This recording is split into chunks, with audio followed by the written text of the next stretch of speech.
ಈಗ ರಾಜ್ಯಾದ್ಯಂತ ರೈತರೆಲ್ಲರೂ ಸಹ ಕಾಯ್ತಿದ್ರ ಸಾಲ ಮನ್ನಾ ಯಾವಾಗ ಘೋಷಣೆ ಮಾಡಲಾಗುತ್ತೆ ಅಂತ ಹೇಳಿ. ಇದಕ್ಕೆ ಸಂಬಂಧಪಟ್ಟಂತ ಈಗ ಇರ್ತಕ್ಕಂತಹ ಇನ್ಫಾರ್ಮೇಷನ್ಸ್ಗಳನ್ನು ನಾವು ಈ ವಿಡಿಯೋದಲ್ಲಿ ತಿಳ್ಕೊತಾ ಹೋಗೋಣ. ವಿಡಿಯೋವನ್ನು ಸ್ಟಾರ್ಟ್ ಮಾಡ್ತೀನಿ. ಅದಕ್ಕಿಂತ ಮೊದಲು ನೀವಿನ್ನೂ ನಮ್ಮ ಚಾನಲ್ಗೆ ಸಬ್ಸ್ಕ್ರೈಬ್ ಮಾಡದೇ ಇದ್ದರೆ ಈ ಕೂಡಲೇ ಈ ಚಾನಲ್ಗೆ ಸಬ್ಸ್ಕ್ರೈಬ್ ಮಾಡ್ಕೊಳ್ಳಿ ಮತ್ತು ಲೈಕ್ ಮಾಡಿ. ಈಗ ನಾವು ಮಾಹಿತಿಯನ್ನು ತಿಳ್ಕೊತಾ ಹೋಗೋಣ.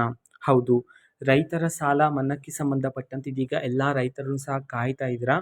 ಇದೇ ನಿಟ್ಟಿನಲ್ಲಿ ಈಗ ನೂತನ CM ಆಗಿರ್ತಕ್ಕಂತಹ DK ಶಿವಕುಮಾರ್ ಅವರು ಅಧಿಕೃತವಾಗಿ ಇದುವರೆಗೂ ಸಹ ಘೋಷಣೆಯಾದರೆ ಮಾಡಿಲ್ಲ. ಸೊ ರೈತರ ಸಾಲ ಮನ್ನಾಕ್ಕೆ ಸಂಬಂಧಪಟ್ಟಂತ ಆದರೆ ಕೆಲವು ಮಾಹಿತಿಗಳಾದರೆ ಬಂದಿದ್ದಾವೆ ನೋಡಿ. ಇದೀಗ ರೈತರ ಸಾಲ ಸಹಕಾರಿ ಬ್ಯಾಂಕ್ಗಳಾಗಿರ್ಬೋದು, ಗ್ರಾಮೀಣ ಬ್ಯಾಂಕ್ಗಳಲ್ಲಿ ಅಥವಾ ರಾಷ್ಟ್ರೀಕೃತ ಬ್ಯಾಂಕ್ಗಳಲ್ಲಿ ನಿಮಗೆ ಸಾಲ ಇದ್ರೆ ಸೊ ಅದನ್ನು ಮನ್ನಾ ಮಾಡೋದಕ್ಕೆ ಸಂಬಂಧಪಟ್ಟಂತೆ ಇದೀಗ ರೈತ ಪರ ಸಂಘಟನೆಗಳೆಲ್ಲ ಇದಕ್ಕೆ ಒತ್ತಾಯವನ್ನು ನೀಡಲಾಗ್ತದೆ.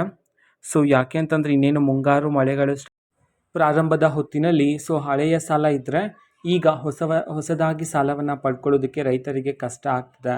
ಸೊ ಆ ಕಾರಣದಿಂದಾಗಿ ಇದೀಗ ರೈತಪರ ಸಂಘಟನೆಗಳೆಲ್ಲ ಇದಕ್ಕೆ ಸಂಬಂಧಪಟ್ಟಂತೆ ರಾಜ್ಯ ಸರ್ಕಾರಕ್ಕೆ ಒತ್ತಾಯವನ್ನು ಸಹ ಮಾಡಲಾಗ್ತದೆ. ಯಾಕೆ ಅಂತಂದರೆ ಇದೀಗ ಬೇರೆ ರಾಜ್ಯಗಳಲ್ಲೆಲ್ಲ ರೈತರ ಸಾಲವನ್ನೆಲ್ಲ ಮನ್ನಾ ಮಾಡಲಾಗಿದೆ. ಸೊ ಆ ಕಾರಣದಿಂದಾಗಿ ಕರ್ನಾಟಕ ರಾಜ್ಯದಲ್ಲಿರ್ತಕ್ಕಂತಹ ರೈತರು ಸಹ ಇದೇ ಒಂದು ನಿರೀಕ್ಷೆಯಲ್ಲಿ ಕಾಯ್ತಾ ಇದ್ದೀರಾ.